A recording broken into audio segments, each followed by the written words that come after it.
All right, I'll do the player announcements this time. Okay, okay, you got this. You're gonna call it Bisu? Like... No, I'm gonna call Jaedong Flash this time. That's how it's okay, all right. Go ahead. Anyways, all right, the map is gonna be on Eye of the Storm. It's gonna be Flash versus Jaedong, spawning down here at the bottom left position as the teal Zerg. It's gonna be Jaedong. Didn't mess it up this time. Yeah, you did call Jaedong a little bit earlier. You're supposed to wait for them to cut in. Oh, okay. There's Jaedong.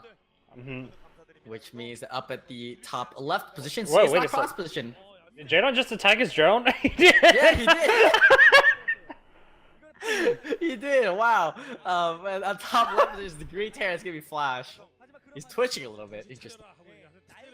So you know the hammer's gonna come out when he starts twitching, right? That drone. Yep. We need to follow this drone throughout the rest of like the game. Wait, if you kill your own units, do you get a kill? Does that count as a kill on your unit? I think so.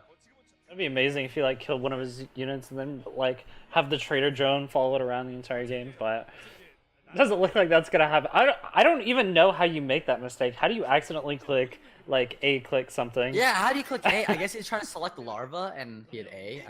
That doesn't even make sense. Anyways, oh my god. Well, I've never seen that happen before. Usually I just right click all my SCVs past the middle line and then they just glitch out. Maybe he can switch A to something else in Remastered. Now that hotkeys are a thing. You know, there's something I really like actually is the no fog of war at the very beginning of the match that you can see the entire map. That's pretty good. I really like that because you know I always like to start the game by camera hotkeying all of my bases. So you know my natural and my third base as F3, F4, and so generally I have to you know kind of guess where they are in the beginning of the game. But this is really nice. I've gotten used to it, just kind of like when my overlord is like scouting out, it'll go over my natural and then I'll like jump to my overlord on that hotkey and then like hotkey that position and then fix it later when I put down the hatch. It's one of those things that's like you over time like you adapt to this game because it's always been so problematic, but yeah, definitely in the late game I think is when it's going to help me the most. Like whenever you have like an unexplored base that you need to take, you can now just like click a worker and build something over there instead of having to wait for them to walk all the way over there and remember that they're over there and then build something, you know? Oh, it's SCV. Really nice attack there from Flash. Oh, did we get this? Oh, he does! Wow, Gosu! So that's pretty sick right there. Just, at this point, like you're just like queuing as the Zerg player. Like I lost a drone, the game's over. I mean, how do you lose a drone to an SCV? You have an extra range on the drone. Because SCVs are gods, that's why. Yeah, that's true. Oh, look at that super close motion of that SCV. Look how sick he looks. Wow, so cool. That big booster pack is a Reaper that can't jump over walls and builds things instead. Dude, how amazing would it be if SCVs could jump over walls? That would be pretty dude, oh my god, imagine bunker rushes. Oh my god, dude. Please, Blizzard, don't do it to me. Bunker rush, yeah, like you just jump over the big wall over there and just start bunker rushing in their main. Oh my god, yeah, on Eye of the Storm, or like, oh my god, dude, on Circuit Breaker, you start from outside, from like the mineral only base, you just bunker rush up to the high ground. Oh my god. That's terrible. I mean, you still have to get the Marines over there. I guess you like just build a barracks and like lift it in, right? Yeah, you could do that. Oh my god, dude, Jesus. Oh my god. So you gotta find the Overlord too? No! Oh my god, Flash, you're too good, you're too good! Oh wait, I think the Overlord might be able to escape. Okay, yeah, that's good. It's gonna fly over that Protoss temple there in the water. Which, side note, the water in Remastered looks absolutely beautiful. Like, there are a lot of things... There are a lot of things in Remastered that are like questionable. The water looks absolutely gorgeous. Next time we go over water, just like check it out. It's really pretty. Okay, gotcha. Will do. Or I can just like rewind this video and take a look at it real quick. But anyways, layers going down for Jaedong. He's got the third hatchery going down. Flash in the meantime has got that +1 gonna be churning out. He's got that win for that very early gas, so very standard Flash. And we're gonna see how Jaedong's able to deal with the +1 5 racks, the dreaded Flash 5 racks build. Yeah, but it's funny because you watch like Larva stream. God, water is really good. Oh my god. Yeah, exactly. But you watch, you know, someone like Larva stream, and you watch him play against his +1 5 racks, and he beats the hell out of it with just mutiling. So, I don't know, like, maybe it's just one of those things. Yeah, it's surprising to me that Jaedong no longer, in my opinion, has the best muta control, at least not in this matchup. I don't weird. I don't think so either. Yeah, I mean, I don't know. I think it's because Lara's just put in so much time and effort into this game that I mean he really deserves it. And I really wish that he would actually be able to succeed in offline tournaments. But the problem is that he's just been choking. He always gets nervous, and I think right now, I'm not gonna lie, I think he's probably top 2 or top 3 Zergs right now, behind maybe Sulky, I think. But he's definitely better than Jaedong right now. Better than Shine probably. Shine still got the bag of builds, but I still think he's better than Shine. I go builds. I wish we saw some bag of builds, but Flash and Jaedong just standard players, boring. Yeah, they are a little bit boring. I mean, hey, BC did No. a pretty cool, the Reaver Arbiter build, which is pretty cool with the hallucination. Yeah, it's pretty cool. By the way, have you seen this Reaver Carrier build that has been taking everybody by storm? Snow especially has been doing a lot in PvT. No, but I know of the strategy because Bonnet does it a lot. Yeah, it's so good. It's actually amazing, and I'm not gonna spoil it for you if you haven't seen it, but go watch the GTB finals and watch Snow play versus, I believe it was Light in the last game. That game was insane. All right, I'll take a look at that game. Sounds sick. So, definitely gotta watch that. Anyways, Jaedong's gonna have his first 9 Mutalisks coming out here. Actually just built 7. Maybe he wants the earlier Hydralisk Den and Queen's Nest maybe. We'll see what the buildings that go down are. Flash's scan's just about to come up right now. He's probably got to start his missile turrets very soon. And because he's gonna scan the eggs are being built, and once the eggs are being built is when you probably want to throw down those missile turrets. So I know, look at how well Jaedong's scouting with all these Zerglings. Like, maybe he took a lesson from the last game. Like, just scout everywhere on the map. Just make sure there's no hidden SCVs anywhere on the map. Make sure nothing can potentially kill you.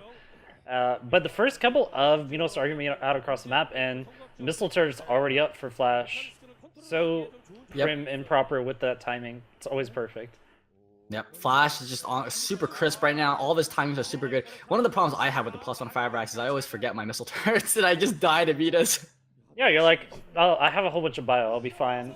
and then you have like, and I'm like, wait, I lost all my SCVs. But oh look, there's Wolf and Tasteless. They were casting the English one the entire time. And the audience down in Guangali Beach in Busan. Definitely. +1 fire axe, or the +1 is done now, so these Marines are going to be super, super scary. Once this reinforcement group hits with the main group, it's going to just be over. Jaedong, this is the problem with Jaedong. He's going for the exact strategy style that fire axe counters, getting this third base before lurkers are able to come up. And this is one of the issues I think, oh my god, losing 3 Mutalisks right there is definitely not the best Meta micro. Flash is going to come down here, probably pick off that drone or the hatch if he starts building a hatchery over there. But yeah, like I said, this is the problem with Zergs these days against Fiber Axe. They're still too stubborn. They don't want to go for the lurkers and then delay the third base. They just want to get a third base up as soon as possible. And that's really a problem with playing against Fiber Axe, especially Flash. Yeah, and Jaedong flubbing his meter control yet again over there, losing a couple for free. And he didn't get his third up behind that. He's trying to tech 2 Hive behind this, which may give him a chance to come back in, but he's already lost so much map control that he may be in trouble once the 5-Rax really kicks in and there's a whole bunch of bio out on the map. Oh, this Marine getting an Overlord right before he loses his life. So pretty well worth it. Stop a third base, kill an Overlord. I would be a pretty happy Marine if I did that. Yeah, and it's always annoying when you have to bring like your entire Mutaflog to kill off one Marine. Because that just opens up the entire map for Flash to walk down. You see he's just walking straight into the Zerg natural because there's no Mutalist to contest him.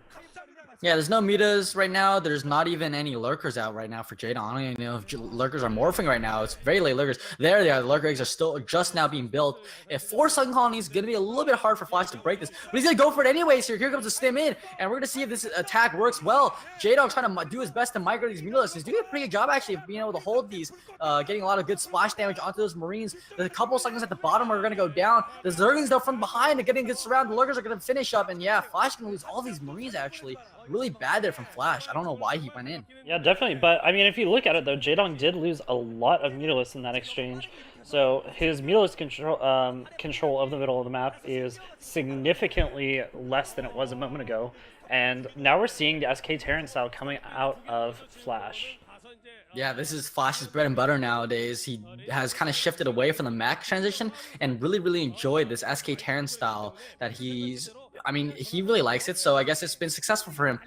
Moving out across the map, there are a couple of lurkers here. Lurkers look so big now when they're burrowed.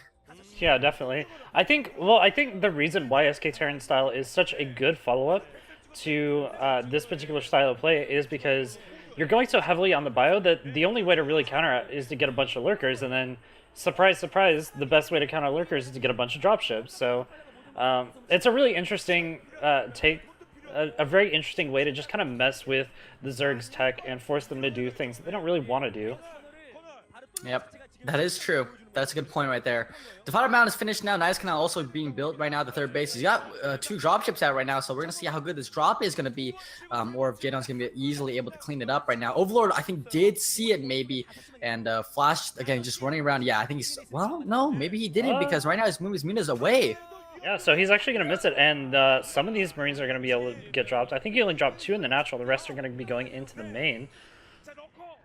Yeah, but here it goes. Good scan, good stim right here, but there's way too many units here for Jaedong. And yeah, I mean, he's able to deny a little bit of mining here at this base. Milos, I'm not sure. Oh, he didn't wow, actually clean it up in the main. Wow, he's Wait, going to lose wow. a lot of drones from this if he doesn't move these back soon. Okay, he is going to be able to clean that up. But that went worse than it really should have for Jaedong. Yeah, I really thought he cleaned it up, because I just saw a bunch of those Zerglings just run in and be like, okay, well, this is gone, right? And then no, I guess he moved his Metalisk away from the drop. Oh my god, here goes he used the same dropships here, just rerouted them over to his base. Jaedong's Metals are so out of position right now, and here comes the dropship.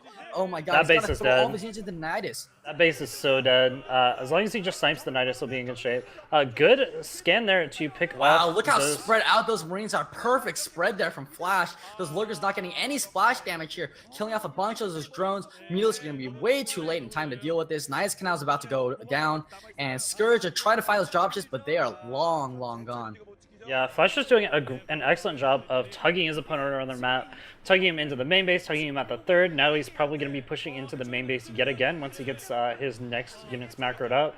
And Jaedong is slowly starting to lose control of this game. I mean, he never really had it, but it's becoming worse and worse. And I think he's about to start going into panic mode. He doesn't have a third base. He doesn't have the key units that he needs, like the filers. He spent a lot of gas back into these.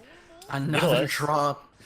Another drop picking off a couple of these drones here, and yeah, just Flash is just all over the map right now, and he's just suffocating Jaedong. Jaedong literally cannot move out. Jaedong's units, besides when he randomly moves out meters into the middle of the map, have literally just been hugging his natural on his third base, and he just had no map control whatsoever. Flash has got those science vessels out. Once the irradiate goes down to meters, I'm not sure what Jaedong has left in the bank. Yeah. Jaedong's trying to snipe these, but there goes the irradiate. Does he Good split well enough? irradiate. Wow. Second one, too. Second. That's just. It's over. I don't know. Yeah. He doesn't even have that many defenses left over at his natural base.